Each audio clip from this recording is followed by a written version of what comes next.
galera, vamos lá, retomando nosso conteúdo. Nós estamos agora na aula 12, dando início ao capítulo 4, conforme eu havia comentado com vocês. Neste capítulo, nós vamos estudar monômios e polinômios. Essa aula é uma aula de introdução. Primeiro, vocês precisam compreender esses conceitos, para depois a gente entrar no assunto monômio e polinômio, tá? Então, vamos lá, vamos ver o que a apostila traz pra gente. Primeiro, ela traz o conceito de expressão algébrica. Uma expressão matemática pode ser formada por letras e números e apenas por letras. Esse tipo de expressão com letras e números recebe o nome de expressão algébrica. Então, eu posso ter dois tipos de expressão. A expressão formada por letras e números e a expressão formada apenas por letras. Então, quando eu falo de monômio e polinômio, eu vou estudar termos que são formadores dessas expressões algébricas. Por que algébricas? Porque agora a gente tem a mistura de números com letras ou expressões formadas apenas por letras, tá? A gente pode usar qualquer letra do alfabeto. Não necessariamente tem que ser só X ou Y, né? Que é o que a gente vem trabalhando até hoje nas equações. Agora, a gente pode ter desde o A, o B, o C, o D, até a última letra do alfabeto, tá? O que é importante saber? Que as letras nas expressões algébricas, elas recebem o nome de variáveis, tá? Aqui eu tenho alguns exemplos de expressão algébrica.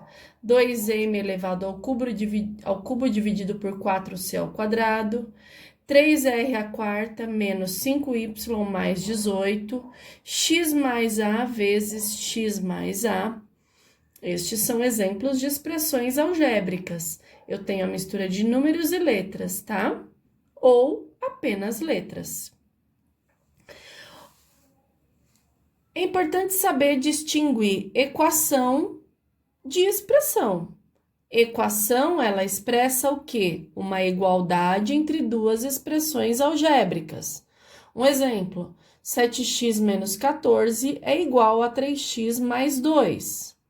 A expressão é uma sequência de operações indicadas, mas não efetuadas. Um exemplo, 45 mais 2 menos 2 vezes 4 igual a... Então, isso é uma expressão numérica. Poderia ser uma expressão algébrica, que é o que a gente vai ver agora. Por exemplo, 3r à quarta menos 5y mais 18. Isso é uma expressão algébrica.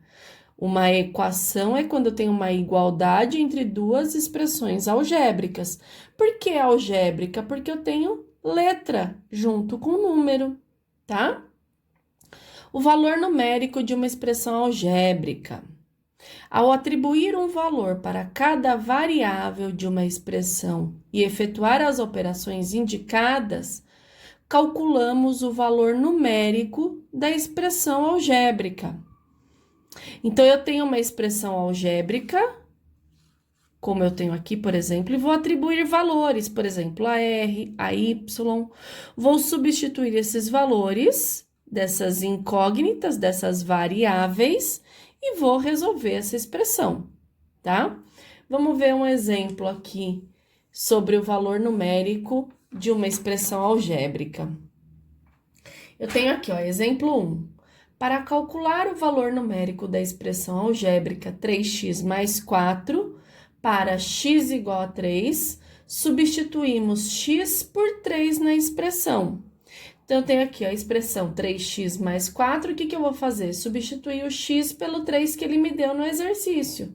Então, 3 vezes 3 mais 4, 3 vezes 3 é 9, mais 4, isso aqui vai dar 13. Portanto, o valor numérico da expressão 3x mais 4 para x igual a 3 é 13. Vamos ver esse exemplo 2, ó. Calcule a área da figura quando x é igual a 2,5, y é igual a 8 e z é igual a 0,2, considerando essas medidas em centímetros. Então, eu tenho aqui as áreas da figura representadas pelas variáveis. Essa figura que representa o quadrado mede x vezes x, e essa figura que representa um retângulo mede y sobre 2 vezes 3z. Podemos representar a área da figura por... Vou montar uma equação. Eu tenho duas figuras, tenho um quadrado e um retângulo. Eu tenho x vezes x, que é x elevado ao quadrado, mais a área do retângulo, que é y sobre 2 vezes 3z. Então, x quadrado representa a área do quadrado, o y sobre 2 vezes 3 representa a área do meu retângulo. Substituindo o x, o y e o z pelos valores que ele deu aqui no enunciado, nós vamos ter 2,5 elevado ao quadrado, mais 8, que é o valor de y que ele me deu aqui, sobre 2, vezes 3z. Quem é z? Z é 0,2. Calculando essa expressão numérica, eu vou ter o resultado de 8,65 centímetros ao quadrado. Por que ao quadrado? Porque ele está falando de área. A área é lado vezes lado, tá? Então, é isso, galera. Essa é uma introdução. Para a gente chegar em monômio e polinômio, a gente precisa entender o conceito de expressão algébrica, tá? Por hoje é só. Bons estudos!